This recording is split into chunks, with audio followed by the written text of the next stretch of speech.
Buenas, Carlos. Coméntanos un poco ¿Qué a qué tal? te dedicas, quién eres y dónde podemos un poco encontrarte. Vale, buenas a todos. Soy Carlos Fernández. Soy médico especialista en medicina preventiva y salud pública, que esto es una especialidad MIR, como puede ser cardiología o cirugía. Lo único que nos dedicamos a prevenir enfermedades. En vez de tratar una enfermedad que ya ocurre, intentamos evitar que la población, que los grupos de personas adquieran estas enfermedades en primer lugar. Y bueno, me dedico también a la investigación en temas de nutrición y de políticas para prevenir la obesidad y cómo hacer que la población tenga una alimentación más saludable. Y hago también divulgación, entonces me podéis encontrar en Instagram con el nombre Mejor Prevenir. También tengo un canal de YouTube con ese mismo nombre y en Twitter soy Pez Charles, Charles como Carlos en inglés, y buscando Mejor Prevenir también. También podéis encontrar y hago divulgación sobre salud pública, nutrición y otros temas. Perfecto. Pues yo quería tratar un poco el tema de la obesidad. Siempre nos dan información que España es uno de los países donde más prevalencia de obesidad tenemos, donde los índices cada vez son mayores, pero bueno, al final cuando tú te pones a leer, no nos quedan claros qué medidas se están tomando para un poco para paliar esto o por lo menos doblegar esta curva que va siempre en ascenso. Por eso quería hablar contigo para que nos comentara un poco y nos actualizaras qué medidas o qué se está haciendo para intentar revertir esta situación. Entonces, coméntanos un poco, defínenos qué es obesidad y ahora vamos a ir profundizando un poco en cuanto al tema de medidas. ¿Qué es la obesidad, Carlos? Sí, bueno, la obesidad, la idea es simple, es un exceso de grasa corporal y a nivel ya más operativo se considera obesidad con un índice de masa corporal igual o superior a 30. Que el índice de masa corporal es un cálculo muy sencillo que en cualquier lugar en Internet encuentras calculadoras y una persona puede calcular su propio índice de masa corporal. El tema es que la obesidad tiene una serie de consecuencias negativas para la salud y el problema es que se ha hecho muy, muy prevalente, entonces ya hablamos de epidemia de obesidad, ¿no? Ahora que estamos acostumbrados a hablar de epidemias y pandemias, bueno, antes del COVID ya llevamos muchos años hablando de la pandemia de obesidad en el mundo. Vemos como, si es verdad, como tú bien comentas, que el COVID, si es verdad, que se da cada vez más, bueno, es el tema actual, pero siempre se habla de síntomas, de signos, de tratamiento, de posibles soluciones. Sin embargo, en la obesidad, pues bueno, ahí no vemos que se nos dé información. Si es verdad que nos recuerdan, oye, ha aumentado el índice de obesidad, cada vez hay más obesos en España, pero no se nos dan soluciones. Entonces, a nivel social, puede ser un problema esta epidemia. Sí, claro. Bueno, a diferencia del COVID, que se ve directamente día a día y mes a mes, las consecuencias son muy claras. En la obesidad es más a largo plazo, entonces quizá no se tenga tanto en cuenta. Pero bueno, en primer lugar, a la persona que la padece, por un lado, aumenta el riesgo de tener algunas enfermedades que pueden acortar su vida, principalmente enfermedades cardiovasculares, tipo infarto del corazón, infarto cerebral, y algunos tipos de cáncer también incluso. Y también aumenta el riesgo de enfermedades Mm. más achacosa, digamos, que tiene más problemas de salud en el día a día. Por ejemplo, la artrosis de rodilla se entiende rápidamente que cuanto más peso tienes, más probabilidad de artrosis, problemas de respirar incluso en casos más avanzados. Es decir, una serie de situaciones de salud que realmente hacen que la vida sea más corta o puede ser más corta y menos provechosa. Y a nivel social, claro, el problema es si mucha gente padece obesidad, aunque a nivel individual no sea quizás lo más discapacitante, si mucha gente padece obesidad, todo eso se acaba notando en el sistema sanitario, se acaba notando en las consultas que haces tú o otros profesionales. Al final hay una carga muy importante sobre la sociedad, bueno, también a nivel económico, y hace que realmente muchos de los recursos y mucho realmente del sufrimiento asociado a la salud se pueda deber a esta pandemia de obesidad que, como digo, avanza más lentamente, es más difícil de ver que algo agudo como un virus. Eh, Vamos a hablar un poco de datos. ¿Sabrías decirnos más o menos por dónde anda el índice o la prevalencia de obesidad en España? Sí, en el caso de España depende del estudio que mires, porque algunas encuestas los hacen, preguntan a la gente cuánto pesa y cuánto mida y la gente da una respuesta. Y otros estudios lo que hacen es ir y medir a la gente y esos son más precisos, ¿no? Pero andamos entre el 16-22% de población adulta que tiene obesidad. Vale, si le sumamos el exceso de peso, que es sobrepeso y obesidad, sobrepeso sería índice de masa corporal mayor de 25 y obesidad mayor de 30, sumado a ambos da en torno a un 50 o 60%, incluso más, de toda la población adulta en España tiene exceso de peso. Podemos decir que ya es la nueva normalidad en peso es tener sobrepeso o obesidad, para daros una idea de la magnitud de este problema. Y en población infantil, en menores de edad, también hay un porcentaje muy alto. Ahí cambia la definición según los criterios, pero podemos hablar de 1 de cada 3, 1 de cada 4 niños o niñas tienen exceso de peso, lo cual es bastante preocupante. ¿Qué motivo hay para que esto cada vez vaya más? ¿O qué motivo? Porque si es verdad que siempre se ha hablado de la información es poder. Hoy día tenemos información. ¿Por qué no se está controlando esto? Porque no hace más de 50 años prácticamente la obesidad era muy raro. Era raro ver esa persona con obesidad. Sin ir más lejos, yo recuerdo que en mi centro educativo, en mi colegio, en mi clase concreto, que éramos 25 o 30, pues, podría haber uno o dos que presentase obesidad o sobrepeso.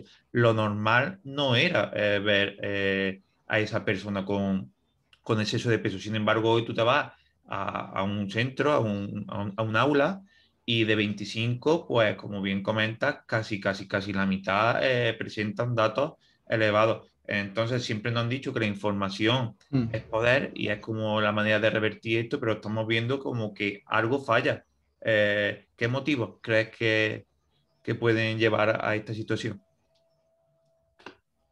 Sí, yo uso una metáfora que justo tiene que ver con eso de una clase de alumnos, ¿no? de un colegio. Si imaginamos una clase de 30 niños o niñas y uno de los alumnos suspende y el resto aprueba, por ejemplo, pues pensamos que, bueno, a lo mejor esa persona tiene algún problema o tiene que mejorar para aprobar, ¿no? Pero si está suspendiendo más de la mitad de la clase, entonces ya el problema quizá no sea de los alumnos, sino que sea un problema del sistema educativo o del profesor o del entorno. Pues esta es la situación actual que tenemos con la obesidad. Ya no es que una o dos personas tengan alguna tara, algún problema, y es un problema individual o que le falta información y demás, sino que está fallando el sistema entero. ¿Y qué es eso que hace que toda la clase suspenda? ¿Qué hace que todo el país, incluso todo el mundo, con mayores países de mayores ingresos, pero también países de menores ingresos estén teniendo la obesidad, ¿no? Y yo lo veo también como imaginarte que estás nadando en un río y el río va contracorriente. Entonces, nuestra sociedad ahora mismo es como un río que nos empuja, la corriente nos empuja a tener una alimentación poco saludable. Entonces, ¿qué puedes hacer? Puedes aprender a nadar individualmente. Puedes hacer, como en tu consulta, por ejemplo, ayudas a la gente a realmente aprender a nadar contracorriente, a encontrar esas formas de luchar contra el entorno y mantener una alimentación saludable. Pero mucha gente, la mayoría de la gente va a ser arrastrada hacia ese tipo de alimentación no saludable. Y lo vemos en el entorno fácilmente, por ejemplo, con el hecho de que es más fácil encontrar, va a ir por la calle y encontrar un restaurante, un puesto de alimentación saludable, fresco, con productos naturales, etcétera, o productos ultraprocesados, hamburguesas, materiales muy azucarados, con mucha sal, mucho azúcar, a un precio muy barato. Es decir, hay una conspiración, digamos, del entorno que te hace muy fácil comer insano y muy difícil comer sano. Entonces, desde la salud pública, no intentamos tanto como que la gente aprenda a luchar contra la corriente, sino intentamos de alguna forma cambiar esa corriente, cambiar la dirección del río para que sea fácil tener una alimentación saludable y no al revés, como está ocurriendo ahora. Uh-huh. ¿Y quién es el encargado de cambiar la corriente un poco del río? Porque estamos viendo que si no cambiamos, por mucho que aprendamos a nadar, al final nos vamos a cansar y el río no va a llevar, o sea, la corriente no va allá. ¿Quién es el encargado de cambiar un poco esa corriente? Pues bueno, hay muchos actores implicados. En primer lugar están los políticos, los gobiernos, que al final son los que establecen las reglas del juego. Por ejemplo, en el tema de la publicidad, Sabemos que la publicidad vende, ¿no? Realmente influye en los comportamientos de la gente. Y si ves, por ejemplo, un canal de televisión infantil, entre dibujo y dibujo hay anuncios, y esos anuncios de los que son de comida no son de comida saludable, no son de fresas de Huelva, no son de plátano de Canarias, no son de melón, tal, tal.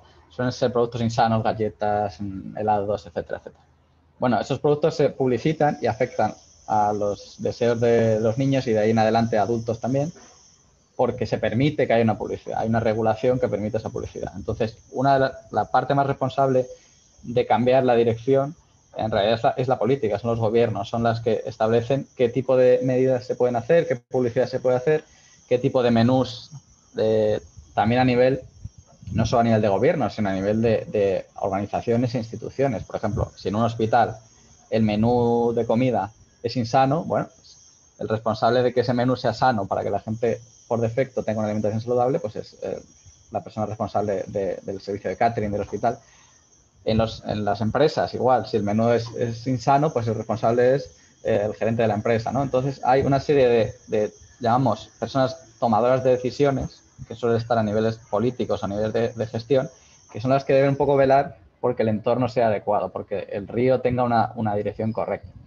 Y luego, por otro lado, los ciudadanos o los profesionales o los grupos más a pie de calle, nuestra labor debe ser presionar y pedir y decirle a estos profesionales de las decisiones, a estos políticos, decir, oye, queremos esto y no queremos lo otro, ¿no? Y queremos que haya una protección a la infancia y queremos que la comida saludable sea más barata, etcétera, etcétera. O sea, es un conjunto de acciones interrelacionadas de la sociedad y al final nuestro objetivo debe ser común, ¿no? De que protegernos de los intereses de la industria, fomentar la alimentación a todos los niveles, ¿no? Requiere un compromiso de toda la sociedad.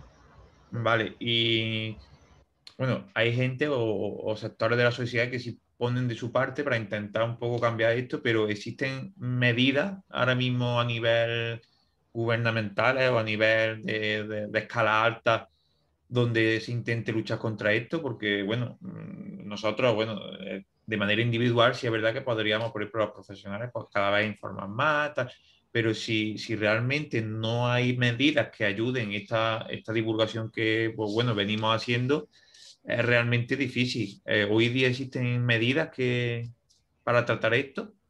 Mm. Sí, mira, hace poco a nivel nacional me invitaron a participar en un estudio que es un estudio internacional, que lo que hace es ponerle una nota a cada país según las medidas que está haciendo para prevenir la obesidad, ¿no? Entonces, yo como experto en el tema, bueno, me invitaron a participar y dar mi opinión sobre las medidas en España. Entonces, o sea, las medidas que funcionan y que se recomiendan existen desde hace tiempo. La gente que nos dedicamos a esto sabemos cuáles son, pero luego las que se aplican hay una gran diferencia entre lo que se sabe que se podría hacer y lo que se hace. En el caso de España, por ejemplo, cosas que se hacen bien a nivel de las escuelas, por ejemplo, hay algunos reglamentos que impiden que se vendan ciertos tipos de productos, lo cual está bien. A nivel de publicidad no tenemos realmente una salvaguarda de la población infantil. Cualquier producto se puede anunciar. Hay algunas reglas de autorregulación que evitan que sea muy descarado el engaño, digamos, del marketing, pero es muy débil esa autorregulación. Y realmente, por ejemplo, ahora se está hablando del etiquetado Nutri-Score, que puede ser un paso a favor, pero tampoco es una cosa que podría ser voluntaria, ¿no? Es la etiqueta delante de los productos para saber si son más o menos saludables con una letra. Sería una medida voluntaria que no se puede aplicar a todo, porque sería por legislación europea. Algunos avances que se han hecho, por ejemplo, en Cataluña, desde 2017 hay un impuesto a las bebidas azucaradas, que hemos evaluado y que es una medida que funciona para que no se beban tanto estas bebidas. Pero en España, en conjunto, no hay un impuesto como tal. Es decir, hay algunos intentos, algunas mínimas campañas, pero son muy tímidos comparado con el reto que tenemos delante, ¿no? Si un gobierno realmente se lo toma en serio, pues haría una serie de medidas que se notarían en el día a día. Notarías que los productos insanos no se anuncian en televisión dirigida a niños y niñas, que no habría, por ejemplo, promoción en el deporte de alimentos no saludables, cosa que realmente estás uniendo el deporte a algo positivo con un alimento no saludable a algo negativo. verías que el precio de la fruta y la verdura sería menor y que el precio de los alimentos ultraprocesados sería mayor. Verías que los menús en las instituciones públicas serían claramente saludables. Verías una serie de cosas que no están pasando porque de momento el liderazgo político y la apuesta política está siendo muy, muy tímida. Hay algunos pasos optimistas, pero de momento queda mucho por recorrer. Mm. ¿Crees que con el tiempo habrá medidas que realmente ayuden a luchar contra estos hábitos o malos hábitos? Sí, a ver, bueno, el futuro es incierto, no se sabe, ¿no? Y con la pandemia del COVID ya nos ha dado una lección de humildad sobre cómo predecir el futuro y demás. Yo creo que soy optimista en cuanto a este tipo de medidas. En primer lugar, porque partimos de un nivel muy bajo, entonces cualquier avance va a ser algo positivo respecto a la situación que teníamos antes. En segundo lugar, yo creo que cada vez hay más interés en afrontar este problema porque, bueno, están ahí, ¿no? Los resultados, los problemas que causa, cada vez hay más información, como dices tú, cada vez incluso en la población general hay más concienciación, entonces yo creo que cada vez va a haber un poco más de tendencia hacia allá. El problema es que si solo fuera la parte de la salud la que está empujando, vale, no tenemos problema, pero luego hay una parte que está en contra de que se aprueben estas medidas, que son las industrias que hacen negocio con este tipo de productos que al final causan obesidad y otros problemas, ¿no? Entonces, siempre es una batalla y yo lo asemejo un poco con la ley antitabaco, que, bueno, al final en España salió, pero claro, la ley antitabaco salió 50 años después de que supiéramos que el tabaco causa cáncer.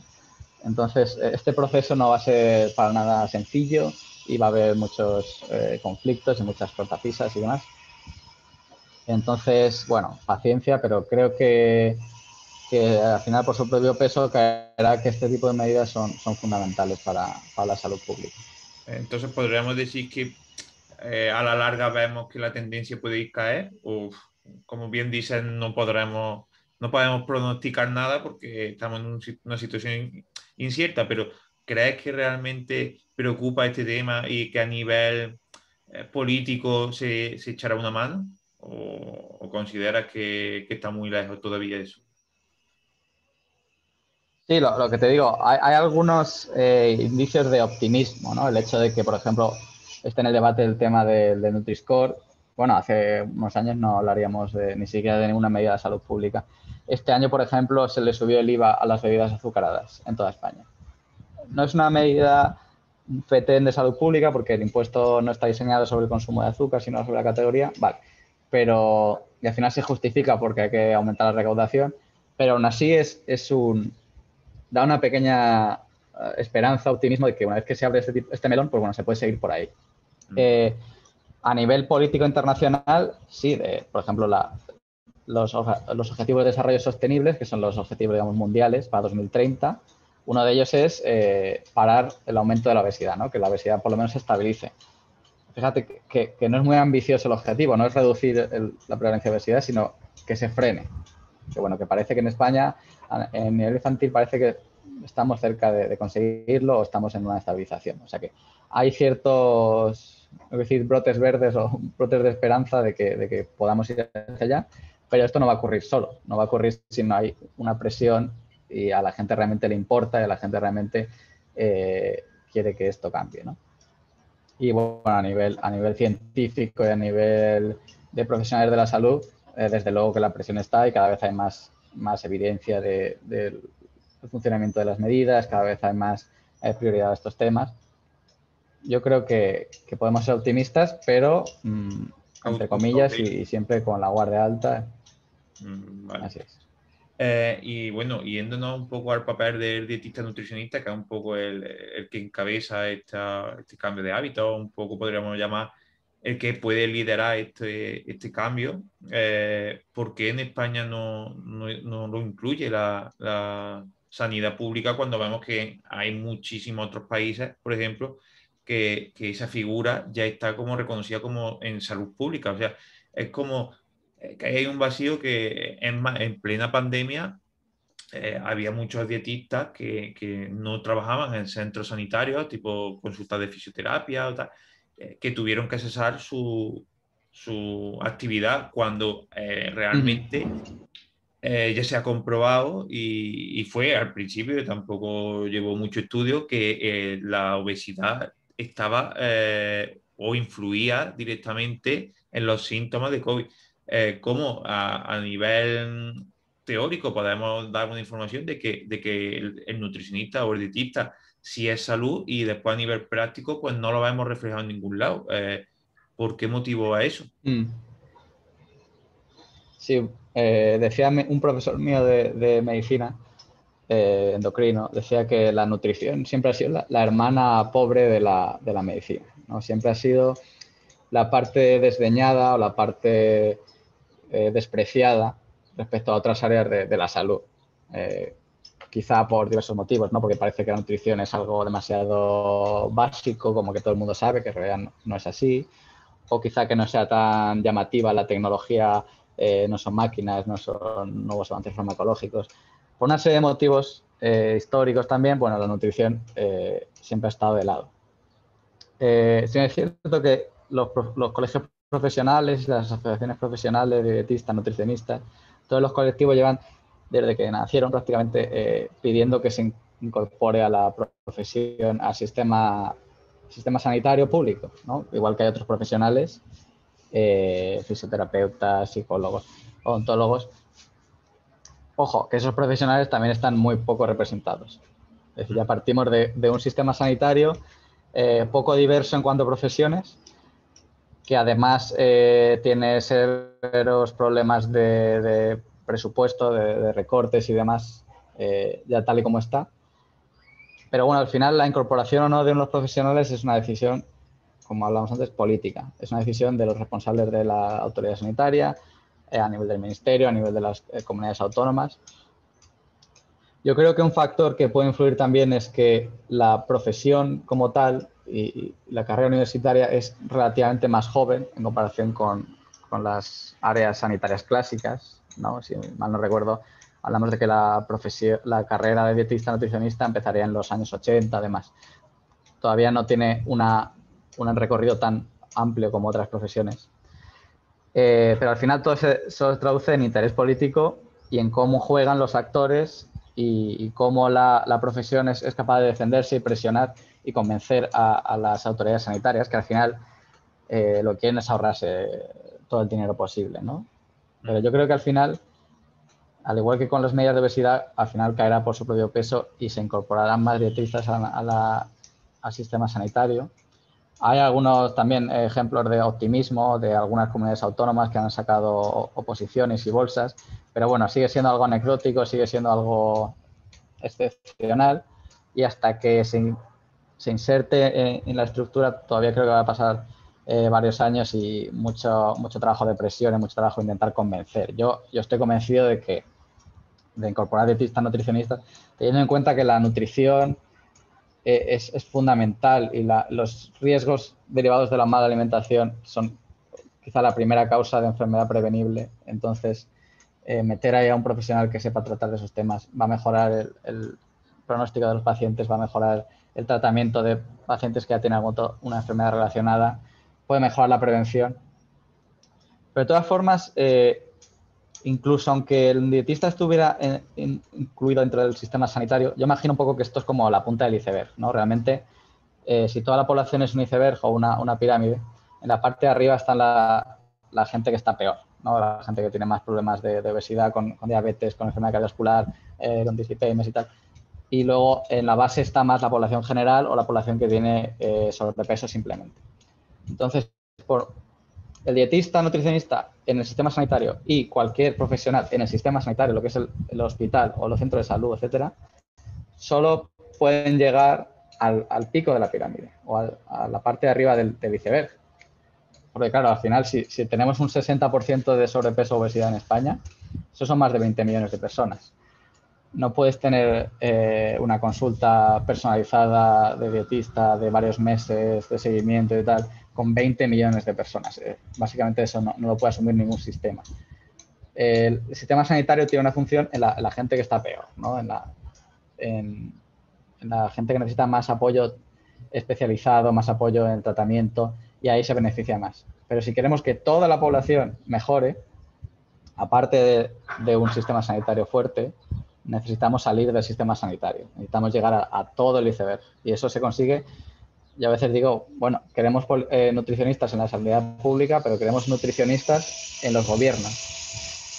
No me refiero a que un nutricionista sea político, que es otra historia, sino que los que están en los gobiernos, la toma de decisiones, sepan de nutrición, sepan de políticas saludables, sepan cuál es la problemática, y entonces lo apliquen a su práctica y ellos sí que pueden llegar a toda la población, ¿no? Si cambias cómo están los colegios, cómo están los centros de trabajo, cómo están distribuidos los supermercados, cómo está hecha la publicidad.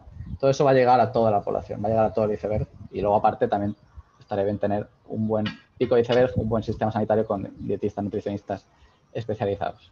Claro, yo es que creo que el sistema sanitario, como tú lo sabrás mejor, pero pienso que va destinado simplemente a tratar lo que es la enfermedad y pues, a prevención, pues realmente, pues no se tiene en cuenta. Entonces, como yo considero que la nutrición tiene mayor poder preventivo casi que de tratar, porque cuando ya se ha derivado una patología, pues tratar con la alimentación cura. Bueno, podríamos entrar a discutir eso o a debatirlo.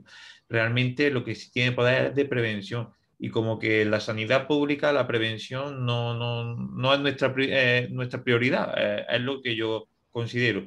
Porque es más, tú, por ejemplo, para que te derive un médico en la primera consulta a un especialista, a un dermatólogo y tal, pues realmente es muy difícil conseguirlo. O sea, si fuese de prevención, si, oye, hoy me ha salido esta alteración en la piel, pues directamente te derivarían a un dermatólogo para que eso no fuese más, pero realmente se intenta tratar y cuando ya no hay más remedio, pues es cuando se deriva. Entonces considero que uno de los problemas principales es que como que se ve la sanidad como tratamiento y no prevención.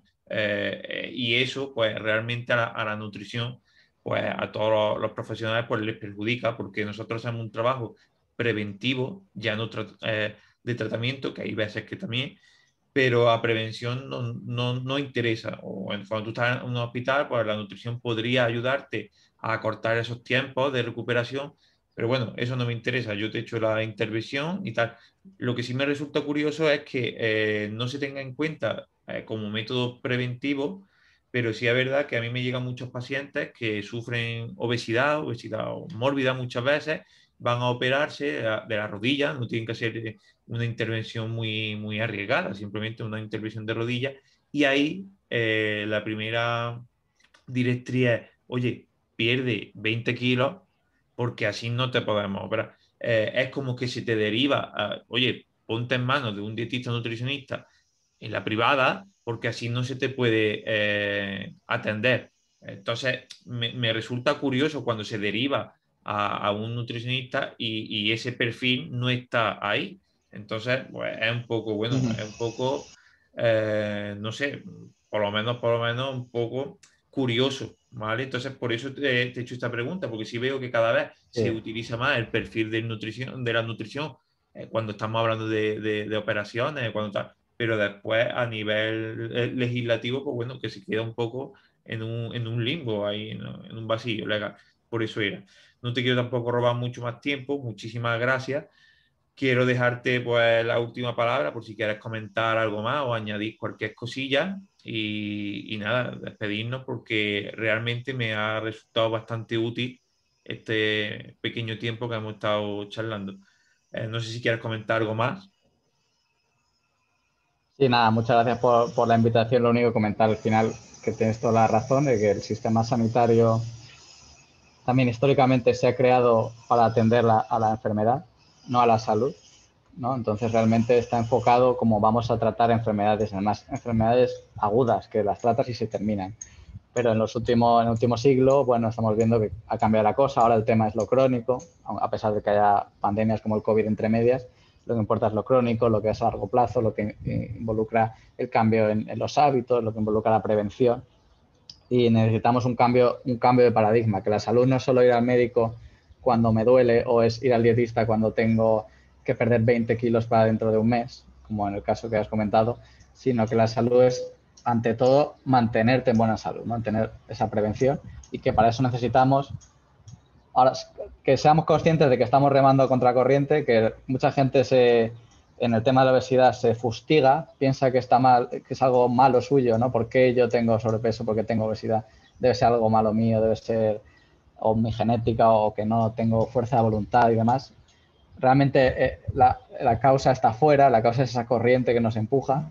Entonces, que pensar de esa forma yo creo que puede ayudar a la gente a ser más consciente de que no es su culpa, que la culpa siempre paraliza y te hace sentir peor, que podemos aprender a nadar en contra, pero lo que tenemos que intentar es unirnos y entre todos mover ese río, moverlo, cambiar la dirección y siempre dentro de nuestro entorno, nuestra familia, nuestro centro de trabajo, nuestro centro profesional e incluso a la hora de votar unas elecciones, pues tener en cuenta eso e intentar que la marea nos lleve a todos a buen puerto y consigamos una sociedad más saludable, Al más final, nutrida. al final, como bien dice, una sociedad más saludable ahorra en gasto sanitario que se puede invertir en cualquier otra cosa. Ahora todo.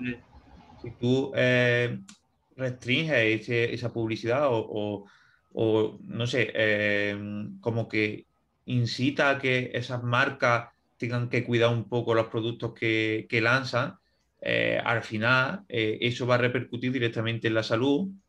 Tú vas a escoger mejores alimentos, tanto vas a tener mejor salud y eso hace que vayas menos a la salud, o sea, al médico. Por tanto, también se ahorra dinero ahí que se puede incluir o invertir en otro tipo de necesidades, de investigación, de mil cosas.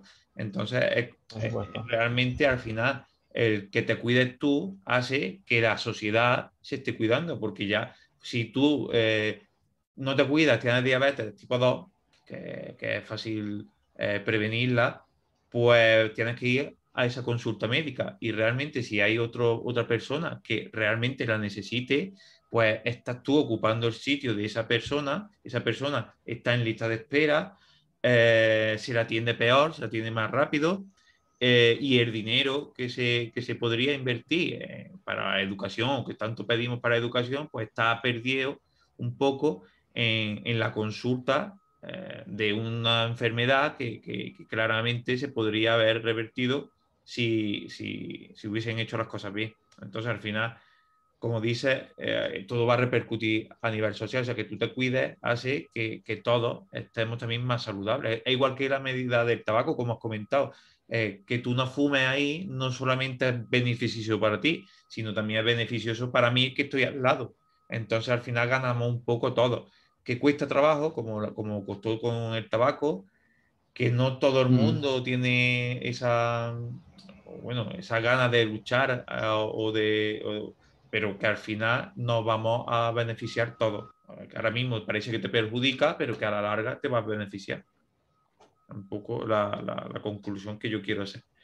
Pues nada, Carlos, Sí, muchísimas sí. gracias. Un Muchísimas placer, gracias por la gracias invitación. por la información que nos ha aportado. ¿Vale? Vamos, a quien Nada, haya escuchado esta charla, le sugiero que te sigan, que tiene un blog bastante interesante. Veo que no le da mucha difusión o al menos eso parece, y realmente es bastante interesante. Y me gustaría eso, pues que recordaras dónde te pueden seguir y para que cerremos esto un poco sabiendo dónde se te puede encontrar. Recuérdanos un poco cómo te sí, llamabas y dónde eras tú. buscando Ujú. Carlos, Carlos Fernández y buscando Mejor Prevenir. Estoy en Instagram, estoy en YouTube, también hay un blog. Y en Twitter también buscando Mejor Prevenir saldré, aunque tengo ahí, soy Pez Charles en Twitter. Y bueno, si quiera más información, ahí estoy disponible para también comentar lo que haga falta. Pues muchísimas gracias. Sí.